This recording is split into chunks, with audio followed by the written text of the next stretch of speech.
Hello everyone, मैं हूँ शिवम। मैं कजान स्टेट मेडिकल यूनिवर्सिटी का 5th ईयर का स्टूडेंट हूँ। मैं मेनली स्टूडेंट्स की हेल्प के लिए ही वीडियो बना रहा हूँ, क्योंकि मेरे पास 1 साल ही बचे हैं। मैंने पिछले 1 साल पहले ही अपना चैनल स्टार्ट किया था। तो अगर आपको इस वीडियो तक की हेल्प होती है तो काफ़ी अच्छी बात है मेरे लिए। कजान स्टेट मेडिकल यूनिवर्सिटी ही क्यों चुना बाकी यूनिवर्सिटी की तुलना में, और भी बाकी यूनिवर्सिटी थी रसिया में, लेकिन इसका मेन रीज़न क्या है कि ये रसिया के टॉप 5 जो यूनिवर्सिटी है ना, उनमें से एक है। सबसे पहला रीज़न तो मेरा यही था। अगर आप भी देख रहे हो तो टॉप यूनिवर्सिटी ही देखो। फिर दूसरा आता है कि इसकी फ़ीस भी देखोगे ना, बाकी जो टॉप यूनिवर्सिटी हैं उनकी तुलना में एवरेज है, कि मतलब कोई ज़्यादा भी नहीं है। टॉप यूनिवर्सिटी जाओगे 60-70 जाएगी, लेकिन इसकी 50 तक 40 से 50 तक में पड़ जाती है इसकी फ़ीस। फिर आता है ये फुल्ली इंग्लिश मीडियम यूनिवर्सिटी है। आपको 1st से 6th ईयर तक पूरा इंग्लिश मीडियम में ही पढ़ाया जाएगा। और फिर आती है बात कि इसमें आपको स्कॉलरशिप मिल जाती है इस यूनिवर्सिटी में, और बाकी यूनिवर्सिटी में ये बहुत कम चांस है आपको स्कॉलरशिप मिल जाए। फिर आता है कि आप ये यूनिवर्सिटी 209 साल पुरानी हो गई है। आप समझ सकते हो कितनी पुरानी यूनिवर्सिटी है। अपने इंडिया का आज़ाद हुए भी 100 साल नहीं हुआ है, वो 209 साल तो यहाँ इसकी सिर्फ यूनिवर्सिटी की हो गई है। फिर और बात करूँ तो इसके क्लिनिकल एक्सपोजर जो है इस यूनिवर्सिटी के काफ़ी अच्छा है। मैं तो कहूँगा इंडिया के जो टॉप मेडिकल कॉलेज है ना, उसके बराबर है। आपको 4th से 6th ईयर तक लगातार आपको हॉस्पिटल में ही काम करना होता है, यूनिवर्सिटी में तो कोई मतलब ही नहीं है। हाँ, और आपको 1st से 3rd ईयर तक आपकी क्लासेस भी लगेंगी हॉस्पिटल में, आपको हॉस्पिटल में प्रैक्टिस करने दिया जाएगा। मैंने खुद 3rd ईयर अपना इंजेक्शन देना सीखा था, तो आप समझ सकते हो काफ़ी अच्छी यूनिवर्सिटी है। आपको मेडिकल प्रैक्टिस भी काफ़ी कराएंगे पेशेंट के ऊपर, तो काफ़ी आपको पेशेंट पे ही काम, ओरिजिनल पेशेंट मिलता है इसको आपको डिस्कस करने के लिए। ऐसा नहीं आपको कोई डमी मिलेगा इसके यहाँ। फिर आता है कि आपको इसमें रेगुलर हॉस्पिटल आपको जाना पड़ेगा। ऐसा नहीं कि आप आराम करो घर पर बैठ के, आपको रेगुलर हॉस्पिटल विजिट करना पड़ता है। फिर आता है कि हाँ, इसमें स्टूडेंट्स कितने हैं। तो आप देखोगे अगर इसके साइट पर जाके, लगभग इसके 2,500 से 3,000 सिर्फ स्टूडेंट हैं इस यूनिवर्सिटी में। और में ज़्यादातर इसमें फॉरेनर स्टूडेंट आ रहे हैं। लगभग मेरे अंदाज में भी 40 से ज़्यादा कंट्री के बच्चे इस यूनिवर्सिटी में पढ़ रहे हैं। तो आपको इससे भी अंदाज़ा लग सकता है कि यूनिवर्सिटी कितनी अच्छी है टॉप में। और इस यूनिवर्सिटी की अगर बात करें तो FMG पासिंग जो रेट है बाकी यूनिवर्सिटी की तुलना में काफ़ी अच्छा है। कजान स्टेट मेडिकल यूनिवर्सिटी की पासिंग रेट देखोगे तो साइड पर 44% के आसपास है, जिससे बाकी यूनिवर्सिटी का आप खुद जाकर देख सकते हो काफ़ी 4% 7% ऐसे चल रही है यूनिवर्सिटी की पासिंग रेट से।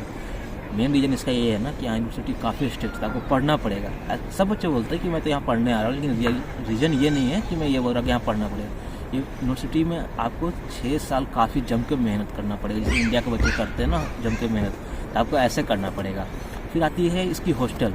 इसकी हॉस्टल आपको यूनिवर्सिटी के अंदर नहीं है, वैसे में सारे यूनिवर्सिटी में ऐसा ही है, आपको हॉस्टल कुछ दूरी पर होती है। तो इसकी 7 हॉस्टल है। तो उनमें से पहला जो हॉस्टल है, जैसे मैं 3rd और 4th में रहता हूँ, तो मेरी यूनिवर्सिटी से लगभग 3 या 3.5 किलोमीटर की दूरी पर है। कुछ है जो 6 किलोमीटर पर है, कुछ है 7-8 किलोमीटर पर है। तो और आपको 15,000 रुपये पे करना होता है हॉस्टल के लिए पर एनम, और महीने का 1,000-1,200 आता है। ये काफ़ी कम है यूनिवर्सिटी की, ये भी स्विच करने के भी अच्छा है, सस्ता है, गवर्नमेंट कॉलेज है।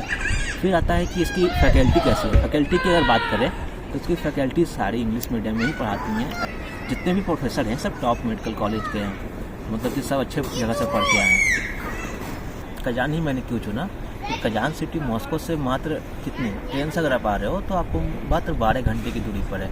मॉस्को से जस्ट बगल में सिटी है। फ्लाइट से बात करें मॉस्को से कजान की दूरी तो मात्र 1.25 घंटे के रास्ते हैं। तो जैसे कि पटना से दिल्ली का जो रास्ता है उसे मेनली यही रास्ता यहाँ कजान और मॉस्को का है। और इसकी बात करें अगर आप मॉस्को से, तो मॉस्को के बराबर तो बड़ा सिटी नहीं है, लेकिन रसिया का तीसरा सबसे बड़ा सिटी है। जैसे कि फर्स्ट पर आता है मॉस्को, दूसरे पर आता है सेंट पीटर्सबर्ग, और 3rd पर आता है अपना कजान। और इस यूनिवर्सिटी की अगर बात करूँ, मैं यूनिवर्सिटी चुना ही क्यों, तो इसके आप इंफ्रास्ट्रक्चर देखोगे ना काफ़ी अच्छे हैं। इसकी जितनी भी बिल्डिंग्स है, जैसे कि इसकी एक बिल्डिंग है, मेन बिल्डिंग तो 2-3 आपको जो वीडियो में दिखते होंगे हर किसी के वही है, लेकिन इसके जो हॉस्पिटल है ना 16-17 हैं। आपको 1st से 6th ईयर के दौरान आपको हर डिपार्टमेंट जिसमें आपको अलग अलग काम करना पड़ेगा, तो आपको 16 से 17 हॉस्पिटल में आपको जाकर विजिट करना पड़ेगा इसके दौरान में। एक क्लास में कितने बच्चे होते हैं, तो 15 से 17 बच्चे होते हैं। जैसे मेरे क्लास में 15 बच्चे हैं, तो अगर आप नए बैच आ रहे हो, जैसे फर्स्ट टाइम जो बच्चे होंगे उनके हो सकते हैं उनके 17 हो गए, 16-17 हो गए, लेकिन बाद में 15 ही हो जाते हैं, वो घट जाते हैं, कुछ बच्चे चले जाते हैं। और फिर आता है जैसे इंडिया में आपको ना वो डिग्री मिलती है, जैसे कि आपको गोल्ड मेडलिस्ट हो गया, तो यहाँ रसिया में आपको रेड और ब्लू डिग्री मिलती है। अगर आपने 1st से 6th ईयर सारे सब्जेक्ट में 90 से एबव मार्क्स लाए तो आपको एक रेड डिग्री मिलेगी। उसकी अहमियत काफ़ी ज़्यादा हो जाती है, सच में होती है, मतलब हम लोग बच्चे नहीं केयर करते हैं, लेकिन हाँ जैसे कि और आता है दूसरा, अगर आपने ठीक है एवरेज परफॉर्म किया है या नॉर्मल कोई भी बच्चा है तो उसको ब्लू डिग्री ही मिलेगी। तो हर क्लास में या हर ईयर में आप देखोगे तो 4 या 10 5 बच्चे ही होते हैं जिनको रेट डिग्री मिल पाती है पूरे ईयर में, जैसे इंडिया में गवर्नमेंट है वो कि इसके बराबर की इनकी डिग्री हो जाती है। लेकिन वो इसकी इंडिया में आपको वो केयर नहीं करते कि आपकी डिग्री कौन सी है, लेकिन रसिया में उसकी वैल्यू काफ़ी ज़्यादा है। और कजान की आप सिटी जब भी देखो ना, कजान सिटी आप आ रहे हो तो यहाँ एयरपोर्ट की सुविधा है, इंटरनेशनल एयरपोर्ट है, तो आप दिल्ली से डायरेक्ट आ सकते हो। आप वाया किसी कंट्री के थ्रू ही आना होगा या मॉस्को से, आप यहाँ डायरेक्ट आ सकते हो। और सिटी में से बहुत सुविधा नहीं है, आपको मॉस्को जाओ फिर मॉस्को से किसी सिटी और किसी थ्रू जाओ, ये सब प्रॉब्लम होती है। तो आज अपने कंटेंट को मैं यहीं ख़त्म कर रहा हूँ। अगर आपको कोई डाउट हो तो मुझे आप मैसेज किया करो, कमेंट किया करो, मैं उसमें जवाब दे दूँगा।